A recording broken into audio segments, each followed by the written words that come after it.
This program is powered by MDH. This program is co-powered by IFFCO. सहकार से समृद्धि। Organic खेती को लेकर क्या अपीडा ने किसानों को दी बड़ी राहत? क्या 100% वेरिफिकेशन की डेडलाइन बढ़ने से लाखों ऑर्गेनिक फार्मर्स को मिलेगा फायदा? और क्या सर्टिफिकेशन प्रोसेस में देरी एक्सपोर्ट सिस्टम पर भी डाल सकती है असर? नमस्कार, मैं हूं पूर्वी और आप देख रहे हैं मार्केट टाइम्स टीवी।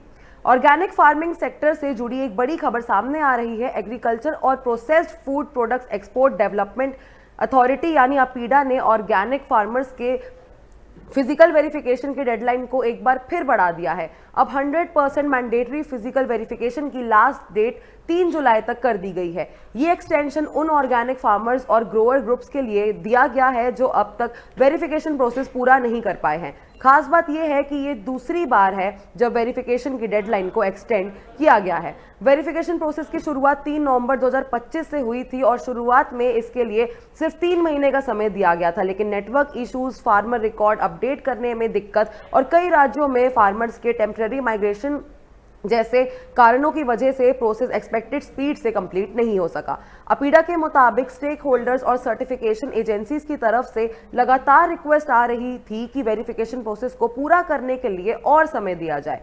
इसी को देखते हुए अथॉरिटी ने डेडलाइन बढ़ाने का फैसला लिया है। अब सवाल ये उठता है कि ये वेरिफिकेशन इतना जरूरी क्यों है?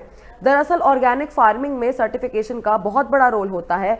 कोई भी फार्मर या ग्रोअर ग्रुप तभी ऑफिशियली ऑर्गेनिक माना जाता है जब उसकी फार्मिंग प्रैक्टिसेस प्रिस्क्राइब्ड स्टैंडर्ड्स को फॉलो करती हो।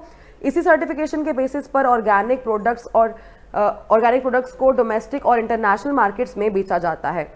वेरिफिकेशन प्रोसेस के थ्रू ये चेक किया जाता है कि फार्मर वाकई ऑर्गेनिक मेथड्स का इस्तेमाल कर रहा है या नहीं। इसमें farming land, crop pattern, input use और प्रोडक्शन रिकॉर्ड्स का फिजिकल इंस्पेक्शन भी शामिल होता है।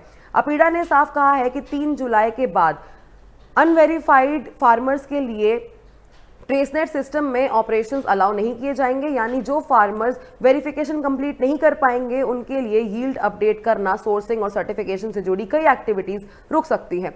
इसका सीधा असर ऑर्गेनिक एक्सपोर्ट चेन पर भी देखने को मिल सकता है। अपीडा के डेटा के मुताबिक अब तक 52% किसानों का वेरिफिकेशन कंप्लीट हो चुका है, लेकिन अभी भी काफी ग्रोअर ग्रुप्स प्रोसेस से बाहर है।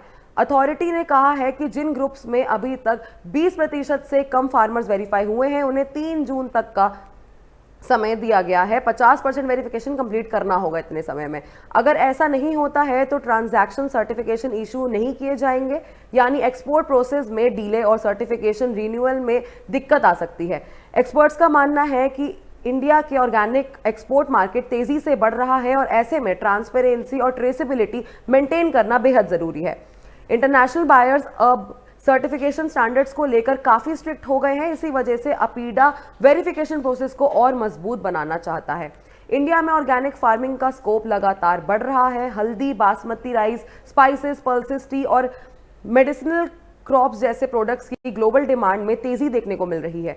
ऐसे में अगर सर्टिफिकेशन प्रोसेस स्मूथ रहता है तो इंडियन ऑर्गेनिक प्रोडक्ट्स को इंटरनेशनल मार्केट में और मजबूत पोजीशन मिल सकती है। लेकिन वेरिफिकेशन प्रोसेस में देरी होने से स्मॉल फार्मर्स और ग्रोअर ग्रुप्स की परेशानियां भी बढ़ सकती है। कई फार्मर्स का कहना है कि रिमोट एरियाज में कनेक्टिविटी और डॉक्यूमेंटेशन प्रोसेस अभी भी एक बड़ा चैलेंज बना हुआ है। फिलहाल अपीडा ने सर्टिफिकेशन बॉडीज को भी वार्निंग दी है कि वेरिफिकेशन प्रोसेस में धीमी प्रोग्रेस को लाइटली नहीं लिया जाएगा। अथॉरिटी ने साफ कहा है कि अनसैटिस्फैक्टरी प्रोसेस पर एक्शन भी लिया जा सकता है, यानी ऑर्गेनिक फार्मिंग सेक्टर में अब फोकस सिर्फ प्रोडक्शन पर नहीं बल्कि प्रॉपर मॉनिटरिंग और ट्रांसपेरेंसी पर भी होगा। तो फिलहाल ऑर्गेनिक फार्मर्स को वेरिफिकेशन प्रोसेस कंप्लीट करने के लिए थोड़ा और वक्त जरूर मिल गया है, लेकिन 3 जुलाई के बाद रूल्स और भी ज्यादा सख्त हो सकते हैं। फिलहाल के लिए बस इतना ही। एग्रीकल्चर, कमोडिटी और एक्सपोर्ट सेक्टर की हर बड़ी खबर के लिए देखते रहें मार्केट टाइम्स टीवी।